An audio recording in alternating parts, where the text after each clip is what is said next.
Perubahan ini sebagai satu revolusi besar di dalam susunan masyarakat sudah tentu tidak terjadi sekaligus, tetapi mungkin makan waktu puluhan bahkan ratusan tahun. Tetapi sudah barang tentu pula perempuan tidak selamanya mau menyerah begitu saja, digugurkan dari kedudukannya yang tinggi itu. Sebelum menyerah, berjuang ia mati-matian. Sejarah dunia tak sunyi dari cerita-cerita perjuangan hebat antara laki-laki dan perempuan di zaman perpindahan kekuasaan itu. Karena sudah tuanya kejadian-kejadian ini, sudah hampir hilang di dalam kabut zaman purbakala, maka banyak dari cerita-cerita itu menjadi bersifat dongeng saja, legenda saja. Kita di Indonesia ini kenal dengan dongeng wanita Nusa Tembini yang berjuang mati-matian mengusir kaum laki-laki dari negeri-negeri daerahnya, atau dongengnya Dewi Rajung Wulan dari negeri Sigaluh dalam cerita Banjaran Sari. Kita juga kenal akan dongeng Ratu Roro Kidul yang tak mau tunduk kepada siapapun, tak mau terambil kekuasaannya oleh siapapun juga. Mungkinkah di zaman purbakala di selatan tanah Jawa ada satu kerajaan matriarkat yang kini sudah tenggelam sebagai di dalam dongeng Eropa?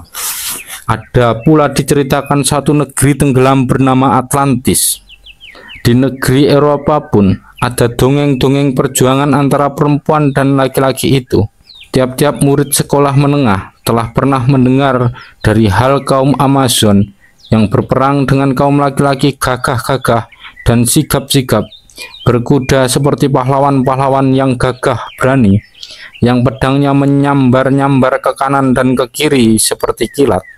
Perhiasan-perhiasan yang orang pahatkan di gedung-gedung Yunani atau Romawi zaman dulu, banyak pula yang menggambarkan peperangan antara kaum laki-laki dan perempuan itu.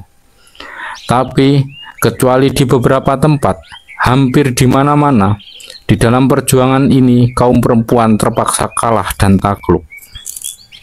Sesudah kaum laki-laki berkuasa, maka bukan saja segala hukum-hukum masyarakat, hukum-hukum perkawinan, hukum-hukum keturunan dan pewarisan diubah dan dibentuk menurut kemanfaatan hukum kebapakan itu, tetapi semua moral, adat istiadat, kepercayaan, seni, ideologi-ideologi, agama berubah pula menurut kemanfaatan hukum perbapakan itu.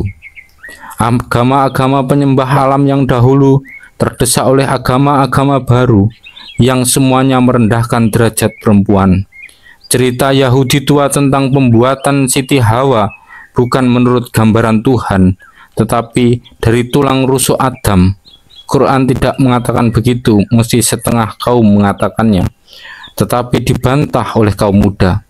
Tidakkah cerita itu bermaksud untuk menggambarkan bahwa perempuan itu adalah kelas 2 dari laki-laki?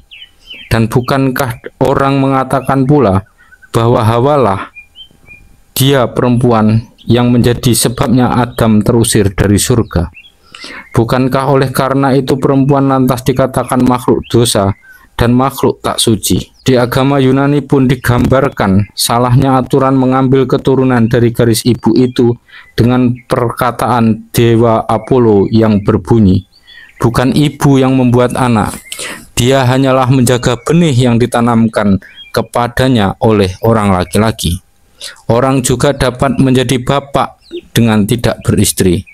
Maka dibuktikan oleh Apollo kebenaran perkataannya yang terakhir ini dengan menunjuk Dewi Minerva yang dilahirkan tidak dengan ibu, tetapi keluar sudah jadi sama sekali dari kepala bapaknya, yaitu Dewa Jupiter.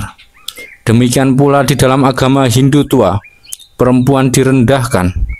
Di dalam kitab Rig Veda dituliskan sabda Manu bahwa perempuan itu selalu memikir kesahwatan, selalu marah, selalu palsu dan tidak jujur. Menurut tabiatnya selalu mau menggoda kaum laki-laki. Oleh karena itu laki-laki mesti selalu hati-hati terhadap kepadanya. Perempuan tak pernah dapat berdiri sendiri. Di lain tempat Manu berkata, orang hilang kehormatan karena perempuan, asalnya permusuhan karena perempuan, karena itu jauhilah perempuan. Agama Buddha pun yang umumnya begitu adil, sekonyong-konyong menjadi tidak adil kalau membicarakan kedudukan kaum perempuan. Perempuan itu makhluk dosa. Roman muka perempuan seperti keramat, tapi hatinya seperti setan. Marilah di sini saya ceritakan satu hal yang lucu. Sudahkah pembaca pernah mendengar perkataan Kaufade? Kaufade adalah adat kebiasaan yang sampai sekarang pun masih ada pada bangsa Baskia yang berdiam di kanan kiri gunung Pyrenea di Eropa. Kalau seorang wanita Baskia bersalin, maka terjadilah sandiwara sebagai berikut. Segera sesudah bersalin, wanita itu keluar dari tempat pembaharingannya dan suaminya lantas berbaring di tempat itu, mengaduh, merintih, sambat-sambat, seolah-olah dialah yang melahirkan anak. Ia berbuat demikian itu dengan disaksikan oleh banyak tamu-tamu yang menolong dia, dan dia tinggal di tempat pembaringan itu beberapa hari lamanya. Segala sesuatu berlaku seolah-olah dia, laki-laki itu, yang melahirkan anak. Istrinya harus berbuat seakan-akan padanya tidak ada apa-apa. Tamu-tamu itu pun sama sekali tidak memperdulikan istri itu. Sebaliknya, sang suami itu tadi yang diladeni, sang suami itu tadi yang dijaga, ditolong, sebab sang suami itu tadi yang baru saja bersalin. Inilah adat istiadat yang dinamakan Kaufade. Mula-mula orang kira bahwa adat ini hanya terdapat pada bangsa Baskia saja, tetapi ia terdapat pula pada suku Abipon di Amerika Selatan dan pada suku-suku Indian di Guyana, juga pada beberapa suku di Afrika dan Asia.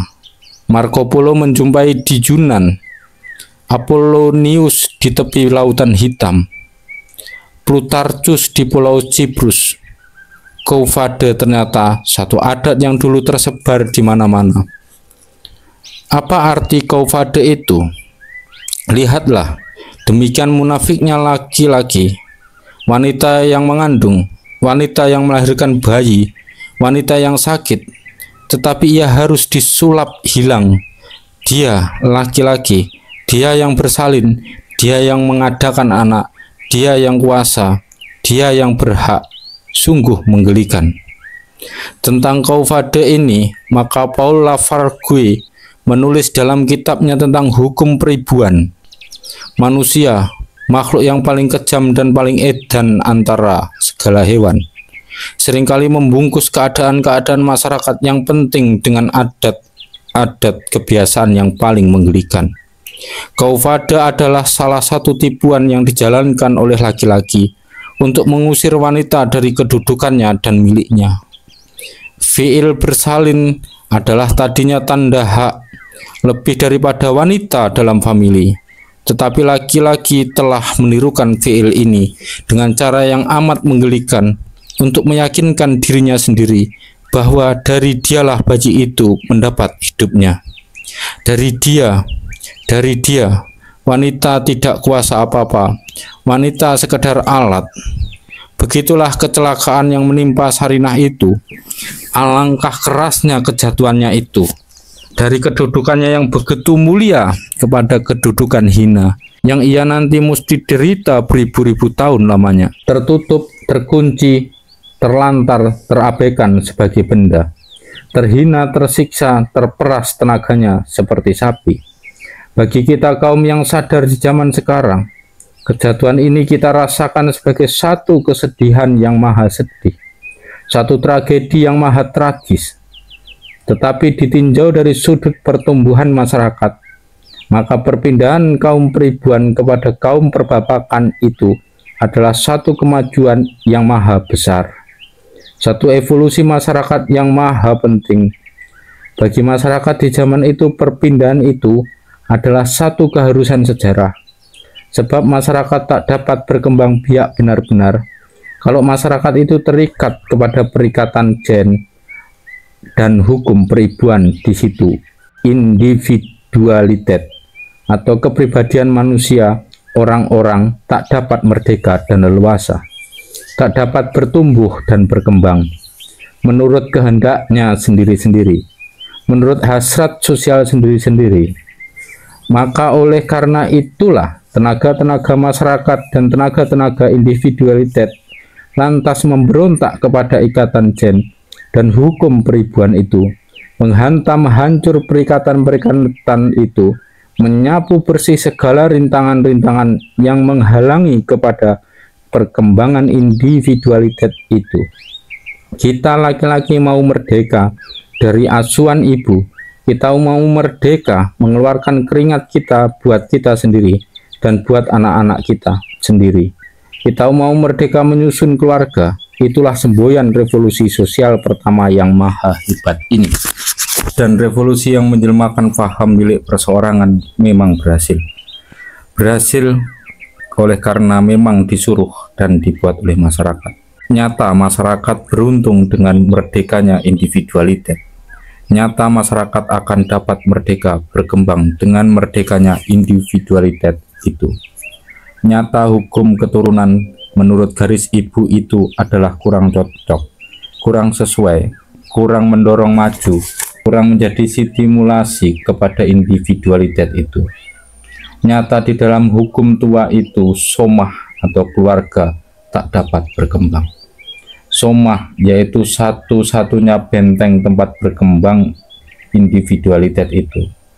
Maka oleh karena itu, teropong dengan teropong umum, terpandang dari pandangan kemasyarakatan, maka revolusi ini adalah revolusi kemajuan dan bukan revolusi kemunduran, bukan revolusi reaksioner.